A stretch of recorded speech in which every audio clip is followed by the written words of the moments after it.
this, and also this were all things that meant that when I learnt this standard, I was able to connect it to the other songs I already knew. This tune can teach you so much about jazz. The standard is There Is No Greater Love, and by the end of this lesson, you'll know the chords and relate its harmony, those things, to other songs you already know. Because it's when those connections happen that the serious understanding of the genre starts to develop. Now check the description for a link to today's PDF, including the chord shapes and the chart. Let me set the scene for you. We are in the key of B flat major.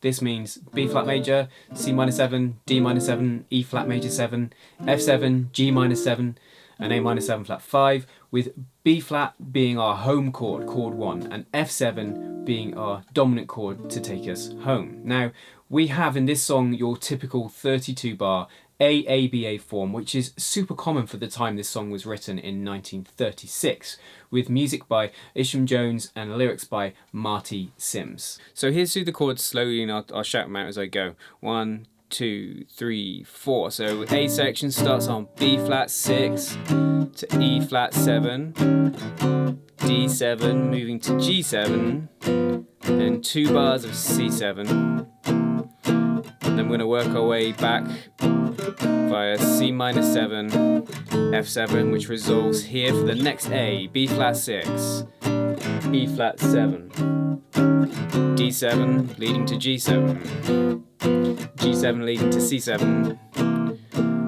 resolving back to chord 1, B flat 6. We're about to hit the B section. Now listen to the change in feel. A minor 7 flat 5, D7, G minor. We do that 3 times.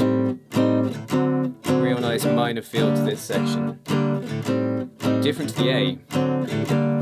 Then we go C7, which always leads nicely to F7 for the final A, B flat 6, E flat 7, D7, G7, C7, C minor, F, leading to finish on B flat 6, and then C minor, F7 if we're finishing, put a B flat 6 on the end.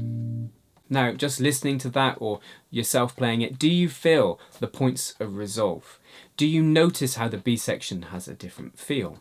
Now onto the harmony. If we're going to solo over these changes, then we sure should understand how these chords are working. And the first thing to say, obviously the first chord is chord 1, we're in the key of B flat, and we start out on chord 1. So we start out from that home position, if you like. Now, a lot of other charts, the real books, say for instance, list this chord here as B flat major 7, not B flat 6. Now, I have a problem with this. The melody goes, leads in, then plays that note here, a B flat as the first note of the melody. If you've got a major 7 chord, particularly if you had the major 7 on the top, you'd get this minor second dissonance. So I think people in the know with that won't play that first chord as B flat major 7, they will play it as plain B flat major chord or B flat 6, or maybe even B flat 6 9. I opted for B flat 6. So we start out on that chord 1, that stable point.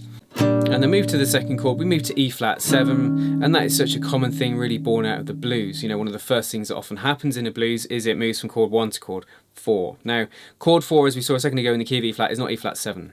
So straight away, this is an out of key chord. This is a secondary dominant. Why is it a secondary dominant? Well, in a key, you only have one primary dominant, and that is chord 5. So in this key, that's the chord F7, and chord 5 leads you back to chord 1 nicely, what we call a perfect cadence. Now if you look at the A section, that happens twice, F7 to B flat, F7 to B flat. All the other dominants, so E flat 7, D7, G7 and C7, are what we call secondary dominants. They are actually borrowed from other keys, and they're used to help create nice moves around the harmony and the melody too. So after the bluesy move from chord 1 to chord 4, E flat 7, we move down a semitone to D7. The D chord in the key of B flat should be D minor 7, so I've labelled it as 3-7. And now D7 is the dominant of the key of G, and it leads perfectly to a G bass chord. G7 is the dominant of C, the key of C, so that leads perfectly to C. So you listen to that. E flat, D7, G7, C. This is a really common thing to happen. Once we've got to C7, we need to get back to that chord 1 to start the next A section. We're going to do that via the standard move, the 2-5-1, C minor 7 to chord 5, F7. Now the way I've labelled some of those, you know, chord 4-7, 3-7, 6-7, 2-7, that's just saying that it's 6, say the G7, that it's the 6th chord of the key but it's changed to a dominant, or the C7 is the 2nd chord of the key but it's changed to a dominant.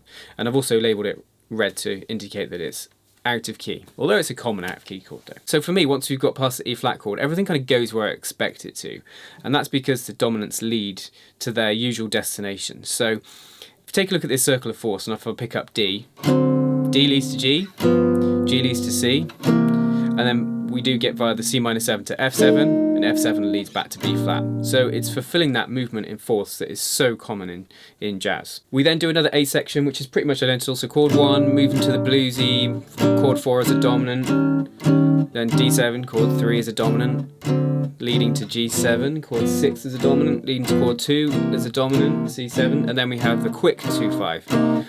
1. Called the quick 2-5 because the 2-5 normally happens over 2 bars, like in the first A section, but there it's condensed into 1. And then that end section resolves perfectly to chord 1 for a bit of a breather in the harmony, if you like.